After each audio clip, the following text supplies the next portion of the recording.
Imagine करना final year college student हो, ठीक है, प्लेसमेंट 2 साल दूर है बस, और फाइनेंशियल कंडीशन भी इतनी स्ट्रांग नहीं है कि ग्रेजुएशन के बाद 2-3 साल और एक्सपेरिमेंट कर सको। और इसी बीच आपको दो ऑप्शंस मिलते हैं, डिजिटल मार्केटिंग या डेटा एनालिटिक्स। अब प्रॉब्लम ये है कि दोनों के बारे में यूट्यूब पे सर्च करोगे, एक बंदा बोलेगा डिजिटल मार्केटिंग में फ्यूचर है, दूसरा बोलेगा डेटा एनालिटिक्स के बिना कंपनी नहीं चल सकती, और तीसरा तो बोलने लगेगा एआई सबको रिप्लेस कर देगा, और चौथा थंबनेल लगा देगा 30 लाख का पैकेज मिल गया। अब सच क्या है इस पूरी कहानी में? तो आज का वीडियो इसी कन्फ्यूजन को हमेशा के लिए ख़त्म कर देगा आपके लिए। और इंटरेस्टिंग बात यह है कि ये टॉपिक मुझे खुद चूज़ नहीं करना पड़ा, मुझे एक सब्सक्राइबर का ये मेल आया, जो कि बहुत ही सैड करने वाला, डराने वाला मेल है। आप समझ रहे हो लोगों के मन में कितना पेन है चीज़ों को लेकर के, क्योंकि आगे उनको नहीं दिख रहा करना क्या है। इसीलिए मेंटरशिप कॉल्स होते हैं, उसमें मैं देखता हूँ कि लोग सच में मतलब कितना डिप्रेस्ड हैं और कितने स्केर्ड हैं। हालांकि मैं मानता हूँ ये बहुत अच्छा डिसीजन होता है कि वो बात करते हैं किसी से पहले, इतना बड़ा कोई स्टेप लेने के पहले। मैंने अभी देखा किसी यूट्यूब वीडियो में कमेंट था कि किसी ने 1.2 लाख का कुछ कोर्स ले रखा और कुछ बातें और लिखी थी। हालांकि वो तो मैं किसी अगले वीडियो में कवर कर लूँगा, बट हाँ, ये फील्ड के साथ प्रॉब्लम्स तो बहुत चल रही है। तो इसलिए इस वीडियो को एंड तक देखना। और मैं आपको एक और बात ऐड करना चाहूँगा, कभी कभी आप सोचते होंगे कि यार इसकी वीडियो में तो एकदम अंधेरा आ जाता है, ज़्यादा से ज़्यादा एक स्लाइड होती है। बट बात यह है कि मैं वो वीडियोज़ नहीं बना रहा हूँ जिनको आप देखते हो और जिसमें बहुत खतरनाक लेवल की एडिटिंग भी चलती रहती है साथ साथ। क्योंकि जब ऐसा होता है ना, तब इंसान का फोकस अपनी वीडियो बनाने में ज़्यादा होता है और लोगों की प्रॉब्लम सॉल्व करने में कम होता है। तभी तो अपनी वीडियो में लोग इतने एडिट्स लगा देते हैं, इतने स्क्वायर करके ये वो चीज़ें आ रही हैं। बट आपका जो प्रॉब्लम है वो तो वहीं का वहीं रह गया ना। आपने तो वीडियो देख ली बिकॉज आपकी अटेंशन को ग्रैब कर लिया गया। मैं तो अंधेरे में वीडियो बना दे रहा हूँ। तो अगर आपको काम की चीज़ तक पहुँचना है तो शायद अंधेरे से होते हुए निकलना पड़ेगा। Hello guys, welcome back to unfiltered data analytics. और उस मेल में ये लिखा था कि sir I am confuse between digital marketing and data analytics. मुझे दोनों इंटरेस्टिंग लगते हैं लेकिन मेरे पास टाइम नहीं है उतना। ग्रेजुएशन के बाद मुझे अर्निंग भी स्टार्ट करनी है, तो मैं क्या चूज़ करूँ?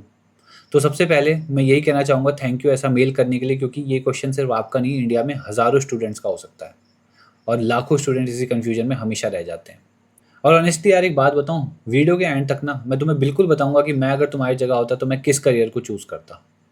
बस वो एक गलती मत करना जो 90% स्टूडेंट्स अक्सर करते हैं, ठीक है? तो वो क्या गलती करते हैं, आओ बात करते हैं। सबसे पहला क्वेश्चन स्टूडेंट्स पूछते हैं कि सर सैलरी किस में ज़्यादा है? और ऐसे में आपको हज़ारों कमेंट दिखा दूंगा जो आ रहे हैं इधर से उधर, कहीं ना कहीं, मतलब कभी मेल पे, कभी यूट्यूब वीडियो पे, कहीं ना कहीं सैलरी के ऊपर। पर मैं तुमसे एक सिंपल क्वेश्चन पूछता हूँ, अगर कल तुम्हें मैं एक कंपनी में 12 लाख का पैकेज लगवा दूँ, पर वो कंपनी ये बोले कि रोज़ 10 घंटे वो काम करो जो तुम्हें बिल्कुल पसंद नहीं है, तो कर पाओगे क्या? शायद 1 साल कर भी दो क्योंकि भाई मनी के उससे कर सकते हो, शायद 2 साल, लेकिन उसके बाद क्या होगा? ना बर्नआउट होगी, ना फ्रस्ट्रेशन, और फिर क्या करोगे? Career switch. सैलरी सिर्फ एंट्री दिलाती है भाई, करियर को लॉन्ग टर्म में चलाता है इंटरेस्ट और कंसिस्टेंसी। इस बात को कभी मत भूलना, ठीक है? और जैसा कि मैं जानता हूँ, हमारे ही एक सब्सक्राइबर ने किसी वीडियो के किसी कमेंट में किसी के रिप्लाई में कहा था कि हंगर इज़ द की। और यही मुझे अच्छा लगता है यार, जब आप वीडियो से सच में कुछ ना कुछ सीख के जाते हो ना, यही तो मेरा आइडिया है, हंगर। अगर मुझे हंगर नहीं होती तो डेली वीडियो में डाल पाता। आपको पता है कितना गजब लेवल का काम करना पड़ जाता है कभी कभी, क्योंकि लग रहा होता है यार अब तो सो जाएं, अब तो बस हो गया, अब तो थक गए यार, दिन बीत गया, अब टाइम ही नहीं मिला वीडियो बनाने का। बट नहीं ना, हंगर ही तो है जो उठा दे रही है रात को 2 बजे, 4 बजे, 5 बजे, हर वक्त, ठीक है? और किसी साइंटिस्ट ने बहुत बड़ी बात कही थी कि ड्रीम्स वो नहीं होते जो आप नींद में देखते हो, ड्रीम्स वो होते हैं जो आपको सोने ही नहीं देते। और उस बात को ना अब समझ पाता हूँ मैं। जब पहले उन्हें सिर्फ पढ़ता था तो लगता था कि अच्छा, पर जब वो प्रैक्टिकली करते हुए देखा तो समझ आया, हाँ, इसलिए लोग ऐसी ऐसी बातें लिखते हैं। चलो अब मैं आपको एक रियल लाइफ एग्जांपल से बताता हूँ। मान लो दो दोस्त हैं, ठीक है? राहुल और अमन नाम दे देते हैं इनको। राहुल को नंबर्स दे दो, एक्सेल दे दो, चार्ट्स दे दो, पूरा दिन बैठा रहेगा, उसे मज़ा आता है, ठीक है, उस वो सब में। और वहीं दूसरी तरफ अमन जो है, उसको इंस्टाग्राम रील्स बनाना पसंद है, एड्स देखना पसंद है, ब्रांड्स कैसे ग्रो करते हैं ये देखना पसंद है। अब अगर राहुल को डिजिटल मार्केटिंग करा दूं, वो बोर हो जाएगा, और अमन को एसक्यूएल और पाइथन पढ़ा दूं, वो भी परेशान हो जाएगा। तो क्वेश्चन ये नहीं है कौन सा फील्ड बेटर है, क्वेश्चन ये है कौन सा फील्ड तुम्हारे लिए बेटर है, ठीक है? चलिए डेटा एनालिटिक्स को सिंपल लैंग्वेज में समझते हैं पहले, ठीक है ना, क्योंकि हमको उसको एक्सप्लेन करना बहुत ज़रूरी है ताकि आपको पता लग जाए गेम क्या है।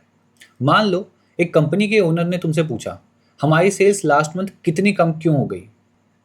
तो अब तुम क्या करोगे यार? गैस करोगे? नहीं, तुम डेटा दिखाओगे, Excel, SQL, power BI, Python, और फिर बोलोगे सर नॉर्थ इंडिया में सेल्स 25% गिर गई है। रीज़न क्या है? प्रोडक्ट रिटर्न रेट इंक्रीज हुआ है। यही होता है डेटा एनालिटिक्स भाई। तुम कंपनी को डिसीजन लेने में हेल्प करोगे, बस दैट्स इट। ठीक है, अब बात कर लेते हैं थोड़ी डिजिटल मार्केटिंग पे। सेम कंपनी है मान लो, ठीक है, वही कंपनी है, वही, और कोई कंपनी नहीं, वही। लेकिन इस बार प्रॉब्लम अलग है। कंपनी बोल रही है भाई हमारे पास प्रोडक्ट तो बहुत अच्छा है पर कस्टमर नहीं आते यार लेने, सीन क्या है? तो अब क्या डेटा एनालिस्ट कुछ कर पाएगा यहाँ पे? कुछ नहीं। यहाँ एंट्री होगी किसकी? डिजिटल मार्केटर की। वो डिसाइड करेगा गूगल एड्स चलानी है, इंस्टाग्राम पे कैंपेन करना है, एसईओ को इम्प्रूव करना है, ईमेल मार्केटिंग करनी है, इन्फ्लुएंसर कोलैबोरेशन करना है। यानी एक बंदा कस्टमर लेके आता है और दूसरा बंदा डेटा दिखाकर बिजनेस इंप्रूव करता है। अब समझ रहे हो आप इस गेम को? अब मैं अपनी बात करता हूँ गाइस। सीधी सी बात है यार, मैं डेटा की पढ़ाई तो कर रहा हूँ, बट अगर मुझे डिजिटल मार्केटिंग वाली क्रिएटिविटी नहीं होती ना, तो मैं थंबनेल कभी नहीं बना पाता अपनी ज़िंदगी में अच्छे। अब आप ही मेरे चैनल पे जाकर के थंबनेल्स देखना, आपको दिखेगा हाँ यार कुछ कुछ थंबनेल्स सच में बहुत अच्छे हैं, मतलब है कोई बात है उनमें। इवन किसी ने कमेंट भी किया था कि और कंटेंट डे बाय डे, तो किसी ने नोटिस किया ना कि हाँ यार कुछ अच्छा हो रहा है। तो कैसे? क्योंकि ऐसा नहीं था कि इसके लिए मुझे कोई डिजिटल मार्केटिंग की डिग्री लेनी पड़ी, कुछ नहीं है, बस स्किल सीखनी पड़ेगी, सोचना पड़ेगा आपको कि क्या चलता है और क्या नहीं चलता है। अब बात कर लेते हैं एक बहुत बड़े मिथ के ऊपर। वो ये है कि लोग बोलते हैं डिजिटल मार्केटिंग ईजी है और डेटा एनालिटिक्स डिफिकल्ट है, क्योंकि आधी बात वहाँ पे भी अटक जाती है। मैं बोलूँगा भाई देखो दोनों डिफिकल्ट है, बस डिफिकल्टी अलग है। डिजिटल मार्केटिंग में क्रिएटिविटी चाहिए और डेटा एनालिटिक्स में तुम्हें लॉजिकल थिंकिंग चाहिए। दोनों में कंटिन्यूस लर्निंग चाहिए पर कहीं ना कहीं, और दोनों में कंपटीशन भी है, और दोनों में शॉर्टकट नहीं है, और दोनों में कम्युनिकेशन स्किल्स भी अच्छी होनी चाहिए, सबसे बड़ी बात, क्योंकि अब वो कोई नहीं बोल रहा होता। भाई लोग पता है क्या करवाते हैं, कोई बच्चा बेचारा बोलता है कि अभी यार मैंने इतने इतने रियल एग्जाम्पल देख लिए ना भाई, अब तो हद पार हो गई है। पता है सीधा सीधा बच्चे हैं, इतने सीधे सीधे से मिलते हैं यार। इस यूट्यूब चैनल से मैंने देखा, मैं जब लोगों से मिला, वो लोग डेटा की पढ़ाई कर रहे होते हैं। मैं सोचता हूँ यार ये कितनी हाई लेवल की पढ़ाई कर रहे हैं, डेटा एनालिटिक्स है ना, इतनी 50 चीज़ें हैं। पर जब मैं उनसे बोलता हूँ कि आओ चलो 2 मिनट बैठ के बात तो करें, आओ बैठो ना, हटाओ 1 मिनट के लिए डेटा वेटा, हम इंसान है ना, तो मैं तुमसे कुछ पूछता हूँ तुम बताना। बट समस्या इतनी सी कि इंग्लिश में बात करेंगे, क्योंकि कंपनी इंग्लिश में चलती है, इंटरनेशनल स्टैंडर्ड्स इंग्लिश के हैं, और वहाँ पे हो जाती है कहानी ख़त्म। लोग एक लाइन नहीं बोल पाते हैं। और जब ऐसा होता है ना, तब मैं सोचता हूँ कि यार इन लोगों ने अपनी कितना पैसा और टाइम बर्बाद कर दिया। तो अब ऐसे में एक ही इलाज बचता है कि अब ये तो प्रॉब्लम है, पर अच्छी बात है कि कम्युनिकेशन स्किल्स कोई बहुत वो रॉकेट साइंस थोड़ी है यार। समझ रहे हो, सब्जी बनाने से ज़्यादा आसान है कम्युनिकेशन स्किल्स। बस बात इतनी सी है, कुछ चीज़ें आनी चाहिए बेसिक, बात ख़त्म। 1-1.5 महीने का टाइम लगता है, खेल खत्म। लाइफ टाइम के लिए, ये थोड़ी दोबारा अगले साल एक नया पैटर्न आएगा। तो इसलिए कम्युनिकेशन स्किल्स एक बार सीख के ख़त्म करो। अगर आपको जानना है कि मैं कैसे बच्चों को एक्चुअल में हेल्प कर रहा हूँ उसमें, तो ईमेल आईडी मेरी डिस्क्रिप्शन में दी हुई है, आप मेल कर लेना और स्पेसिफिकली मेंशन कर देना सब्जेक्ट में कि I want to learn soft skills ना, मैं आपको बता दूंगा कैसे कैसे चीज़ें हम कर रहे हैं। ठीक है, मूव ऑन करते हैं एआई के मिथ के ऊपर भी। एक और सवाल है कि सर एआई किस फील्ड को रिप्लेस करेगा? सिंपल आंसर है, दोनों को नहीं कर पाएगा। लेकिन एआई यूज करने वाला जो प्रोफेशनल होगा ना, वो उन लोगों को जरूर रिप्लेस कर देगा जो एआई नहीं करेंगे यूज। अब आता है सबसे इंपॉर्टेंट क्वेश्चन कि मैं सब्सक्राइबर को क्या सजेस्ट करूं, और शायद यही वो आंसर है जिसके लिए आप भी वीडियो अभी तक देख रहे थे। तो सच बताऊं, मैं उन्हें कभी डायरेक्ट नहीं बोलूंगा कि डेटा एनालिटिक्स चूज कर लो या डिजिटल मार्केटिंग। बट अब आप बोलोगे क्यों? क्योंकि करियर रिकमेंडेशन यूट्यूब कमेंट देखकर या कोई ईमेल का एक जेनरिक रिप्लाई से थोड़ी हो जाता है यार। किसी इंसान की प्रोफाइल और किसी इंसान को तो समझना पड़ेगा ना। इसीलिए मैं मेंटरशिप रखता हूँ, वहाँ पे हम यही बात कर रहे होते हैं, लोगों को क्लैरिटी आती भी है कि हाँ यार अच्छा ये भी बात थी, ये भी था, अच्छा ऐसा भी था, वो होता है सीन।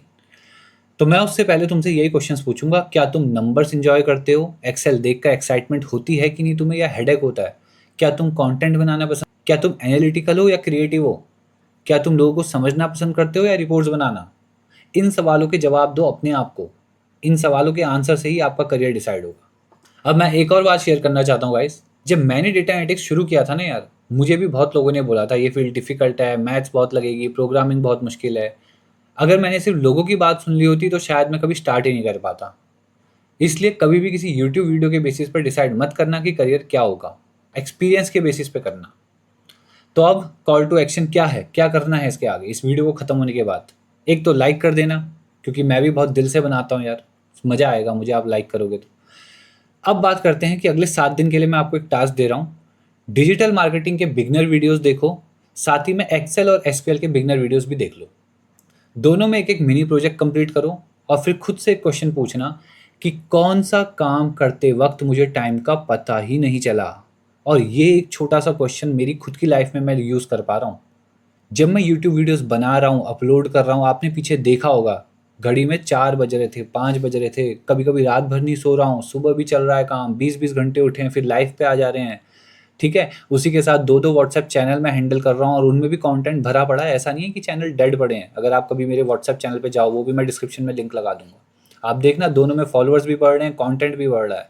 ऊपर से मैं क्लासेस भी ले रहा हूँ शाम को, समझ रहे हो? और तुम्हारी क्लासेस लेने के बाद भी मुझे ये ख्याल रहता है कि यार मैं अब क्या कंटेंट दूँ बच्चों को, जिससे इनको मज़ा आ जाए। तो ये होता है यार फ़र्क इंटरेस्ट का। इस इंटरेस्ट ने मुझे 0 सब्सक्राइबर्स से शुरू करवाया था और अभी कुछ 2600 के आसपास है और चैनल मोनेटाइज़ होने वाला है वो अलग। सुपर थैंक्स और कितनी सारी जो मेंबरशिप है वो ऑन हो गई चैनल पे वो अलग, और आप लोगों को पढ़ा रहा हूँ वो अलग। तो ये मैं कैसे पहुँच गया यहाँ तक, समझ रहे हो? क्या एआई से पहुँचा हूँ? किसी चीज़ से नहीं पहुँचा हूँ मैं। मेरा इंटरेस्ट था, हंगर था, मुझे करना था और मुझे पता था ये दुनिया अच्छे इंसानों से भरी पड़ी है, तो मैं वीडियो बनाऊँगा तो अच्छे इंसान मेरे को करेंगे सपोर्ट, बात ख़त्म। ठीक है? तो इसीलिए गाइस आई होप मैंने थोड़ी दिल की बातें भी यहाँ पे रखी, और कोई दिक्कत हो तो आप मुझे ईमेल कर लेना, वो तो मैं आपको बोलता ही हूँ, जितनी हेल्प हो सकेगी मैं करूँगा। तब तक के लिए कीप लर्निंग, कीप ग्रोइंग और कभी हार मत मानो। दूँगा कोई भी करियर सिर्फ हाइप की वजह से मत चूज़ करना। ये बात का याद ध्यान रखना कि ये जो काम आप शुरू कर रहे हो 10 साल तक, अगले 10 साल 20 साल तक कर पाओगे या नहीं। बस अगर आंसर हाँ है तो करो, नहीं है तो छोड़ दो। तो गाइस फाइनली आई होप आपको कुछ क्लैरिटी मिली होगी। मिली हो तो ज़रूर कमेंट करना। कोई कन्फ्यूजन हो तो कमेंट में मेंशन कर सकते हो। इसी तरीके से मैं टॉपिक लेकर के वीडियोस बनाता हूँ जिसमें आपके बहुत इंपॉर्टेंट क्वेश्चंस और क्रूशियल चीज़ें होती हैं जिसको मुझे शेयर करना होता है। तो thank you so much for watching, subscribe the channel, bye.